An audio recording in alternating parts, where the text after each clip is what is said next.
World top rankings ఉన్న యూనివర్సిటీస్లో ఎలాంటి IELTS రాయకుండా ఫ్రీ ఎడ్యుకేషన్ అండ్ స్కాలర్షిప్ అందుకోవాలంటే కాంటాక్ట్ విదేశ్ కన్సల్ట్స్. నమస్కారం అమ్మా. నమస్తే అమ్మా. అమ్మ, ఇంట్లో పెద్దవాళ్ళు చెప్తూ ఉంటారు, ప్రెషర్ కుక్కర్లో వండుకొని అన్నం తింటే మంచిది, రైస్ కుక్కర్లో వండుకొని తింటే అది కరెంటుతో కాబట్టి హెల్త్కి అంత మంచిది కాదు అని. మీరేమంటారమ్మా దాని గురించి? మీరు ఇందాక నన్ను అడిగింది వేరు, ఇప్పుడు అడిగింది వేరు.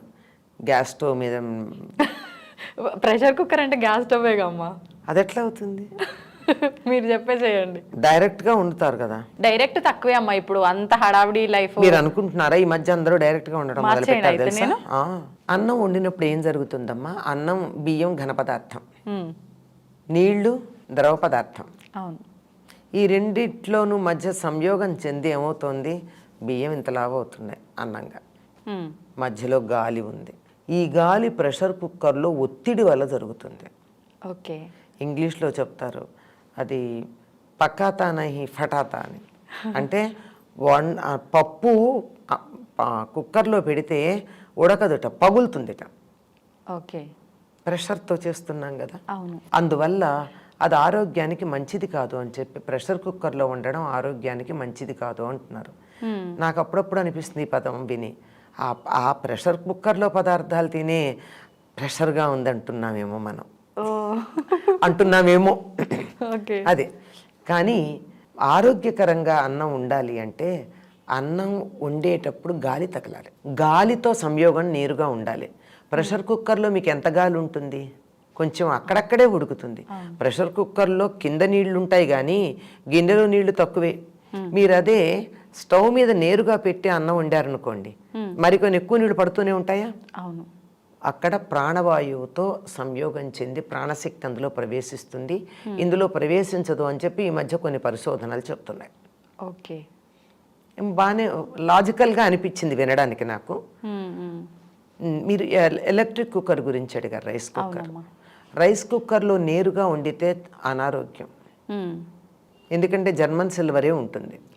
జర్మన్ సిల్వర్తో ఏ పదార్థం వండినా అది జర్మన్ సిల్వర్ చాలా త్వరగా రియాక్ట్ అయ్యేటటువంటి మెటల్ గనక దాని తాలూకు ట్రేసెస్ మనం తినే ఆహారంలోకి పెడతాయి, అనారోగ్యాన్ని కలిగిస్తాయి. ఓకే. అందువల్ల రైస్ కుక్కర్లో మీరు చక్కగా వేరే గిన్నె పెట్టి వండారనుకోండి, ప్రెషర్ కుక్కర్లో వండినట్టు. కొంతమంది ప్రెషర్ కుక్కర్లో కూడా డైరెక్ట్గానే వండుతారు, అదేమిటో. అవును. ఏం చేస్తాం? ఈ వేరే గిన్నె పెట్టి వండారనుకోండి, రైస్ కుక్కర్ మూతకు చిన్న చిల్లు ఉంటుంది. అవునమ్మా. మూత కూడా టైట్గా ఉండదు, గాలి పెడుతుంది. అన్నం ఉడుకుతున్నట్టు ఇల్లంతా వాసన వస్తుంది. అంటే వాయువుతో సంయోగం చెందింది. అందువల్ల ఇది ఒక రకంగా మంచిదేమో అని నా బుద్ధికి అనిపిస్తున్నమాట, ఎవరూ చెప్పలేదు. కరెంటుతో వేడెక్కింది అంటే కరెంటుతో కింద నీళ్లు వేడెక్కాక ఈ అన్నం ఆవిరితోనే ఉడికిందిగా. డైరెక్ట్గా గనక మీరు కరెంటు మీద వండితే అంటే ఎలక్ట్రిక్ కుక్కర్లో డైరెక్ట్గా పెట్టినట్టయితే ప్రమాదం ఉంటుందేమో, కానీ నీళ్లు పెట్టి దాంట్లో వండినట్టయితే అందులో మీరు మంచి గిన్నె ఇత్తడి గిన్నె పెట్టుకోండి ఎలక్ట్రిక్ కుక్కర్లో. ఓకే. ఎంత హాయిగా ఉంటుంది. అవును. కుక్కర్ త్వరగా పాడవదు. జర్మన్ సిల్వర్ మీ శరీరంలో అల్యూమినియం ప్రవేశించదు. మోకాళ్ళ నొప్పులు రావు. Aluminium one of the reasons మోకాళ్ళ నొప్పులు రావడానికి. ఓకే. రావు. ఆరోగ్యంగానూ ఉంటుంది. కనుక ఓపిక ఉందా, చక్కగా చిన్న సెగ మీద సిమ్లో పెట్టి నేరుగా మందపాటి ఇత్తడి గిన్నెలో స్టవ్ మీద వండండి. ఈ రోజుల్లో ఎవరికి తీరిక లేదు, ఉండదు. అవును, తీరిక లేదు, ఓపిక కూడా ఉండదమ్మా. అది మీరు అన్నది రెండోది కరెక్ట్. తీరిక లేకపోవడం కదా, ఓపిక లేదు. అవును. అది ఉడికిందో లేదో చూడాలి, 1-2 సార్లు దాని వంక చూడాలి. మనం కుక్కర్ అయితే పిలుస్తుంది కదా ఏలేసి. ఎంత అందమైన అమ్మాయినైనా, ఎంత అనాకారిన అమ్మాయి అయినా, కాలేజ్ డేస్లో ఏ కుర్రాడు ఏలేసి పిలవకపోయినా వంటింట్లో మాత్రం రోజు విజిల్స్ వేసి పిలుస్తుంది ప్రెషర్ కుక్కర్. అవునమ్మా, నిజమే కదా.